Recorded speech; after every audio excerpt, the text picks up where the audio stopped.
Oleh Al-Quran terkutuklah ya orang-orang yang kemudian sholat. Maksudnya gimana sih? Celaka loh. Itu mana orang? Nah, bagi saya Al-Ma'un ayat 4 dan 7 ini penting juga untuk menggunakan pendekatan itu. Tengah-tengah orang-orang. Sekarang saya tanya Pak Ferry Amsari, yang dilakukan oleh Panji Sumbernya apa? dari saya barusan, ya.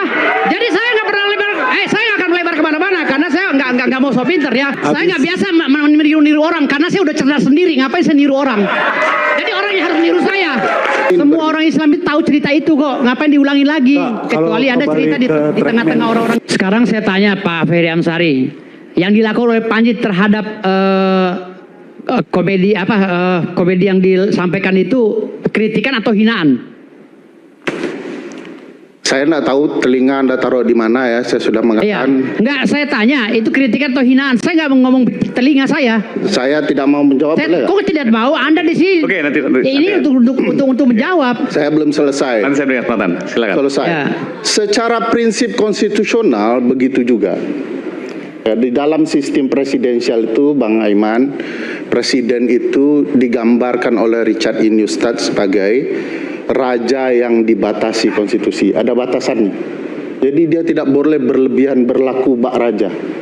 Batasan kewenangannya, masa jabatannya, periodisasinya, di checks and balances dan lain-lain.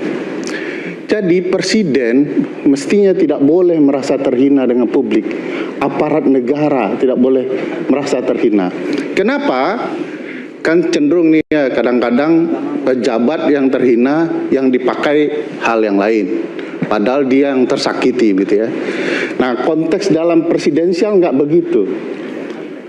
Saya mau kasih contoh ya, Donald Trump kurang berdebah apa itu ya. Ngambil nyaplok negara orang, melecehkan perempuan, melecehkan anak. Enggak, kita nggak usah melebar kemana-mana. Jawaban saya itu, pertanyaan saya itu tolong dijawab lah. Ya. Panji itu kritik atau menghina? Mas, saya tidak akan menjawab. Lo harus menjawab dong. Anda di sini sebagai narasumber. Ya. Kan saya itu bukan narasumber Anda. Loh, saya kan narasumber juga. Makanya saya tanya, kita sedang dialog. Mantap. Saya tidak menjawab apapun pertanyaan. Saya bertanya hak saya sebagai narasumber juga di sini. Dan juga kalau ada untuk menggali apa kompetensi Anda di sini, maka saya bertanya, tolong jawab. Panji itu menghina atau mengkritik? Biar saya jelaskan kepada Anda. Apa itu kritik, apa itu menghinaan? Gitu loh. Saya akan jelas kepada Anda. Kritikan ini, penghinaan ini gitu loh. Bedanya apa? Silakan. Kritik, dia harus disertai dengan solusi, tetapi pakai adab dan norma. Kritik harus disertai dengan solusi, tetapi mempertimbangkan adab dan norma. Dan norma, oke. Ya, berkaitan dengan etika. Kritik. Ya, kritik. Oke. Ya. Itu definisi dari? Bentar, itu definisi dari? Dari kritik. Iya, dari mana? Sumbernya apa? Dari saya barusan. Ya. Jadi saya nggak pernah lebar. Saya nggak akan melebar kemana-mana karena saya nggak mau so pinter ya. Oke. Tapi kalau hinaan, sebentar saya izinkan kalau hinaan itu sudah mengarah kepada personal. Nah, saya pikir Anda ngutip disertasi siapa, tesis siapa. Lo enggak, saya nggak biasa meniru orang karena saya udah cerdas sendiri. Ngapain saya niru orang? Jadi orang yang harus niru saya.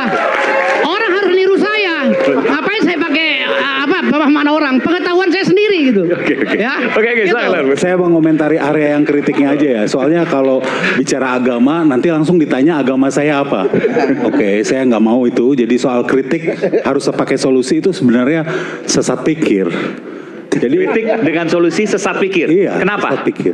Karena menurut saya ya kalau nanti misalnya mau Panji menampilkan solusinya, ya negara undang dia lah.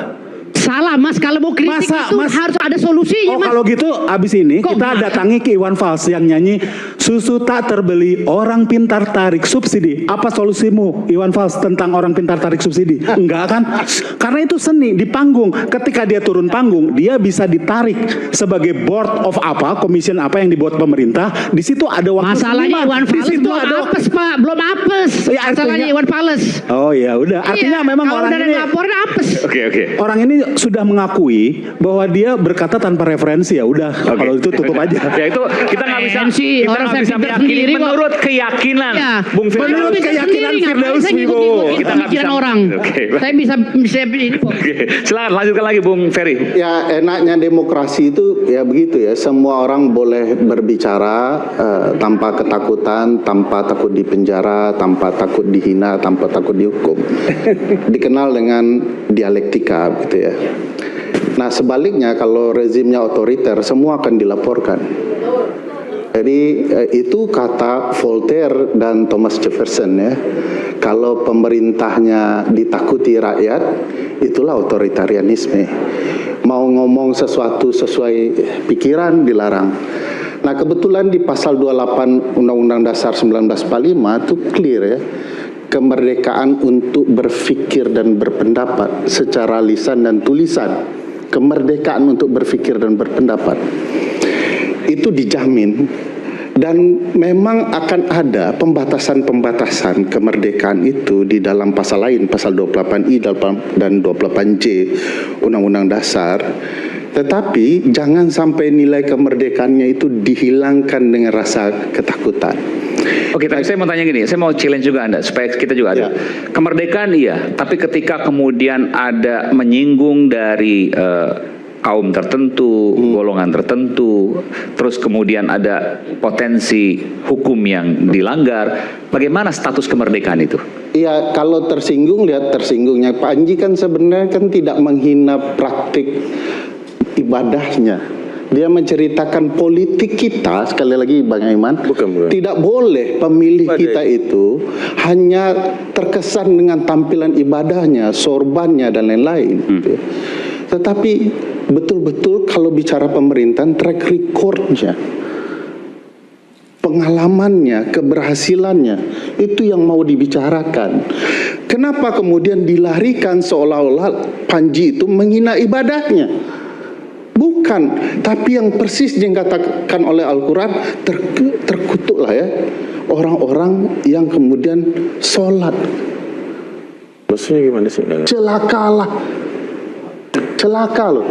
Itu Mana orang? Nah, bagi saya Al-Ma'un ayat 4 dan 7 ini penting juga untuk menggunakan pendekatan itu. Banyak hal ya, kalau mau dikatakan blasphemy law ya, pelecehan, penghinaan ya, terhadap agama ini banyak terjadi di banyak negara. Tetapi tidak diperuntukkan ya untuk kemudian membuat orang kehilangan prinsip-prinsip kemerdekaannya. Banyak orang awalnya menghina Islam, kemudian menjadi Islam. Banyak sekali. Kenapa? Karena dia men-challenge. Tidak masuk akal seorang nabi menikah dengan banyak perempuan. Begitu dia baca sejarah, dia baru paham. Nabi itu nikah bukan karena nafsunya, tapi karena mau menyelamatkan janda-janda yang merupakan korban dari perang. Jadi orang terkesima.